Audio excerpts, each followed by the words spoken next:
என்னோட இருக்கிறது செஃப் தாமு அவர்கள். வணக்கம். வணக்கம். இப்போ நம்ம என்ன செய்ய போகிறோம்? அதாவது மட்டன் தேங்காய் வறுவல். இதுக்கு என்னெல்லாம் தேவை நமக்கு? இதுக்கு வந்து நல்லெண்ணெய் யூஸ் பண்ணுறோம். தேங்காய், வேக வச்ச மட்டனு, வெங்காயம், பூண்டு, இஞ்சி, மிளகுத்தூள், சோம்பு, கருவேப்பிலை, பச்சை மிளகாய், மஞ்சள்தூள், மிளகாத்தூள், உப்பு, கடைசியில் கொத்தமல்லி. இப்போ மட்டன் தேங்காய் வறுவல் இல்லையா? அதுக்கு நல்லெண்ணெய் யூஸ் பண்ணுறோம். முதல்ல நல்லெண்ணெய் எவ்வளவு செஃப்? ஒரு குழிக்கரண்டி ஊற்று. ஒரு குழிக்கரண்டி ஊற்றலாம். ஆமாம், இன்னும் கொஞ்சம் ஊற்றுனேன். Okay, super. இப்போ இதில் தாளிக்கிறதுக்கு வந்து சோம்பு போடுறேன். கொஞ்சம் சோம்பு, கருவேப்பிலை போடுறேன். கருவேப்பிலை. இந்த தேங்காய் சீலை போட்டுறேன். இதை வந்து செவப்பு வறுத்துக்கணும்.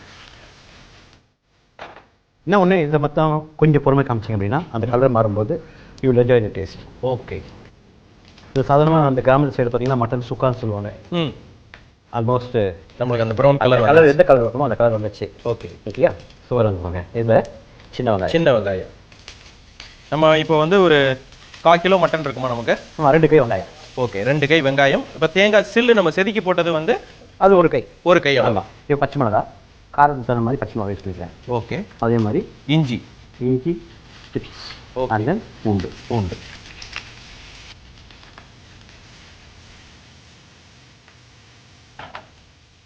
இதில் உப்பு,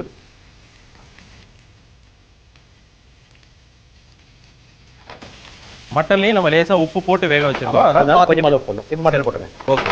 இப்போ நம்ம வேக வச்ச மட்டனை நம்ம இதில் சேர்த்துக்கிறோம். இப்போ கொஞ்சம் மஞ்சத்தூள். ஓகே. மிளகுத்தூள். ஆல்ரெடி நம்ம வந்து பச்சை மிளகா போடுறதால ஒரு சிட்டிக்கை மிளகாத்தூள். ஓ, அவ்வளோ.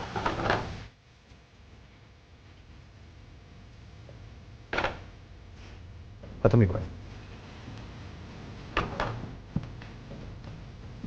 இது கொஞ்சம் ட்ரை ஆயிடுச்சுன்னா சூப்பரான தேங்காய் மட்டன் வறுவல். இப்போ நம்ம மட்டனை வேக வச்சு எடுத்துக்கிறோம் இல்லையா? நம்மளுக்கு எத்தனை விசில் அளவுக்கு நம்ம 3 விசில் 5 நிமிஷம் சிம்ல வைக்கணும். அதாவது தோடக்கறியாக இருந்துச்சுன்னா. ஓகே. நீங்கள் கழுத்துக்கறி பக்கம் வாங்கினீங்க அப்படின்னா மினிமம் வந்து 10 விசில் வைக்கணும். ஓகே. 10 விசில் 5 நிமிஷம் சிம்ல இருக்கணும். சிம்ல இருக்கும். 10 விசில் வந்ததுக்கப்புறம் 5 நிமிஷம் சிம்லேயே வச்சிருந்துட்டு அதுக்கப்புறம் அணைக்கலாம். சாதாரணமாக நம்ம தொடக்கறியே கிடைக்கிறது இல்லை, மிக்ஸ் பண்ணி தான் கொடுக்குறாங்க. ஓகே. அதனால 10 விசில் ஒரு 5 நிமிஷம் சிம்ல வச்சிங்கன்னா கறி பஞ்சு மாதிரி வந்துடும். ஓகே. தேங்காய் மட்டன் வறுவல் ரெடி ஆயிடுச்சு. ரெடி. அடுப்பு அணைச்சிடுறேன். ஓகே.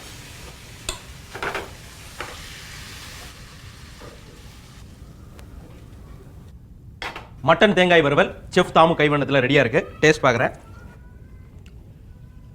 வாவ், மட்டன் நல்லா வெந்ததுனால அந்த மிளகு காரம் எல்லாம் உள்ள வாங்கியிருக்கு. தேங்காயினுடைய ஃப்ளேவர் சேர்ந்துருக்கு. மொத்தத்தில் இந்த மட்டன் தேங்காய் வறுவல் சூப்பர்.